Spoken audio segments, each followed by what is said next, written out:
When you're brand new to security, it's easy to think protection is mostly about stopping bad things from happening. But real-world defense also depends on noticing what is already happening and proving what happened after the fact. Visibility is the part of security that turns a vague feeling that something is off into a timeline you can explain, verify, and act on. On Linux, that visibility comes from two big places: the logs that systems naturally generate as they run, and auditing mechanisms that can record specific, security-relevant actions in a more deliberate way. The goal is not to memorize a pile of file locations or become obsessed with every line of output, but to learn how evidence forms, how to recognize patterns of misuse, and how to preserve what you find so it stays trustworthy. By the end of this discussion, you should feel comfortable with the idea that Linux tells a story about itself, and that your job in security is to learn how to read that story carefully. A useful way to start is to separate two concepts that beginners often blend together: logging and auditing. Logging is the broad category of recorded messages about events, status changes, errors, and activities that software chooses to write down as it runs. Auditing is more like targeted surveillance for specific kinds of actions that matter for security, such as changes to critical files, authentication events, privilege use, or access to sensitive resources. Logs can be noisy and uneven because each program decides what to record and how detailed to be, while auditing aims to be consistent and policy-driven because you decide what should be captured. You can think of logs as the system's diary and auditing as the security camera you aimed at the most important doors. Both are valuable, and they complement each other when you're trying to spot misuse, confirm a suspicion, or reconstruct a sequence of actions after an incident. Before you look at any specific evidence, it helps to understand what makes evidence meaningful in the first place. Evidence is not just data that exists. It is data that you can trust enough to use for decisions, explanations, or reporting. That trust comes from details like timestamps, the identity of the user or process involved, the host or system where it happened, and the context that shows whether the event is normal or unusual. Another big part of trust is integrity, meaning the evidence has not been altered after it was recorded. When attackers gain access, they often try to hide by deleting logs, changing timestamps, or turning off the very mechanisms that would expose them. So a beginner-friendly habit is to treat evidence as something you protect while you analyze it, and to avoid actions that rewrite history, even accidentally, while you are still trying to understand what the system has been doing. Linux logging often revolves around the idea of centralized message handling, where many programs send messages to a common place instead of scattering them everywhere. Historically, this was done through syslog-style systems, and in many modern environments it's handled by systemd-journaled. You do not need to become attached to one approach to understand the key point. There is typically a system-level place where important messages about boot events, services, authentication, and errors are gathered. Application logs may still exist separately, especially for web servers, databases, and security tools, but the system-level logs are where you often start when you suspect misuse. A beginner should also recognize that logs are not inherently security logs. They become security relevant when you interpret them through the lens of what should be happening versus what might indicate unwanted behavior. One of the most important visibility themes on Linux is authentication, because many attacks start with or rely on access attempts. Evidence of misuse often shows up as repeated failed logins, unusual login times, logins from unexpected places, or successful logins that do not fit the user's normal pattern. Even without thinking about specific tools, you can reason about what you want to see: who tried to log in, whether it worked, what account was targeted, and from where the attempt originated. Brute force attempts can look like rapid sequences of failures against a single account, while password spraying might show failures spread across many accounts. If you see a successful login after a burst of failures, that transition is especially suspicious because it suggests persistence paid off or credentials were guessed. Visibility means noticing those transitions and realizing that a single successful event can be more important than 100 failures. Privilege use is another area where evidence can quickly point to misuse.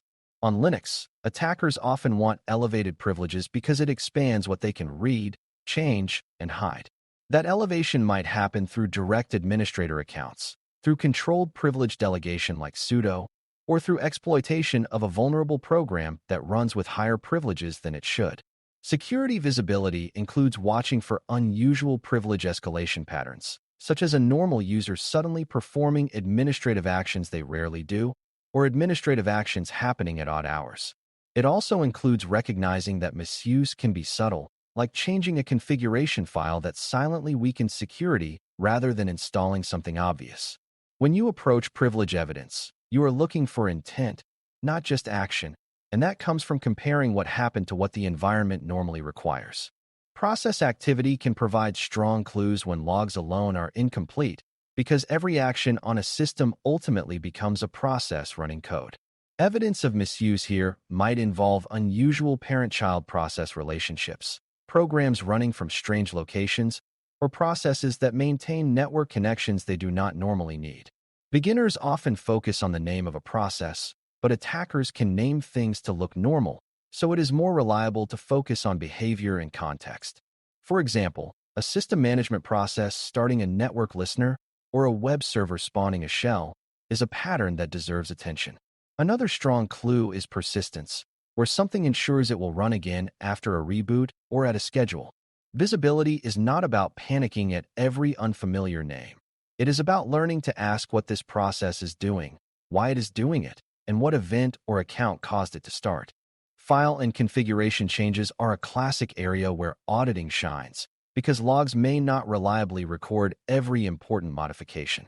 Evidence of misuse can be as dramatic as replacing a system binary, or as quiet as adding a new user, changing a startup script, or modifying access rules so an attacker can return later. A beginner should know that attackers love changes that blend into normal administration, like editing configuration rather than dropping new files. This is where targeted auditing policies can help because you can record access and modification events for critical paths, user and group management files, authentication configuration, and startup mechanisms. The key idea is that you do not audit everything, because that becomes overwhelming, but you do audit what would matter most if it were altered without authorization. When something suspicious happens, you want the evidence to show when the change occurred, what user or process did it, and what exactly was changed. Network evidence is another pillar of Linux security visibility, because misuse often involves communication with something outside the machine. That might be a remote attacker trying to connect in, a compromised host reaching out for commands, or a service being used in an unexpected way.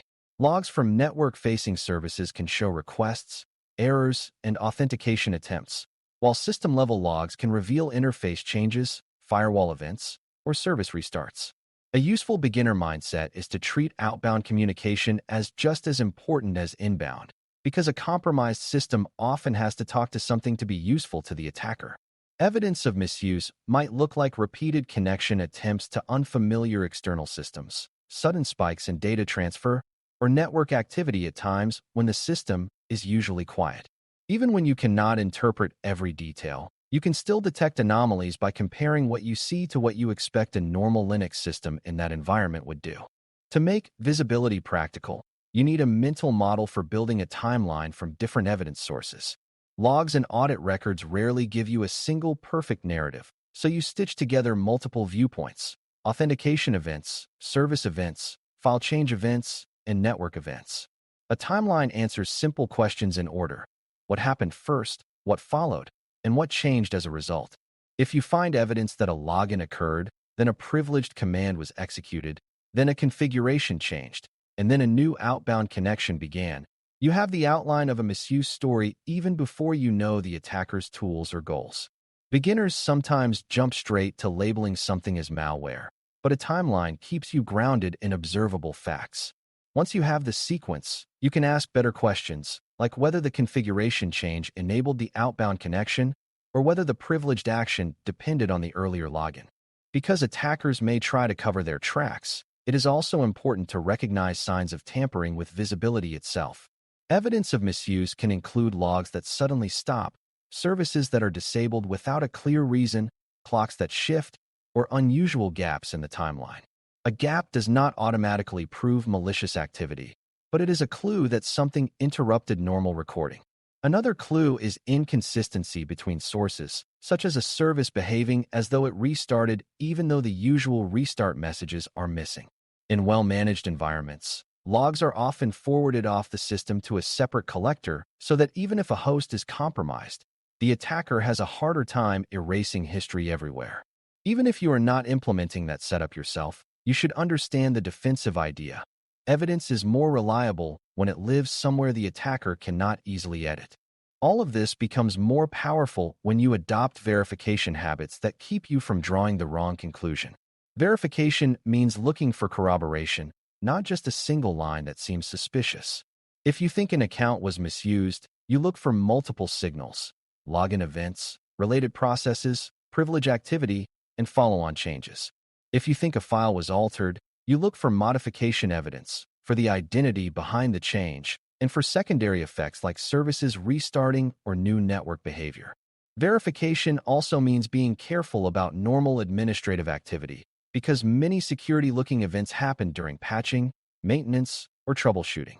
Beginners sometimes assume that anything unfamiliar is an attack, but seasoned visibility work is about separating the unusual from the explainable. A calm, repeatable method is part of security because panic leads to missed evidence and incorrect narratives. Finally, evidence of misuse is only useful if you handle it in a way that keeps it credible.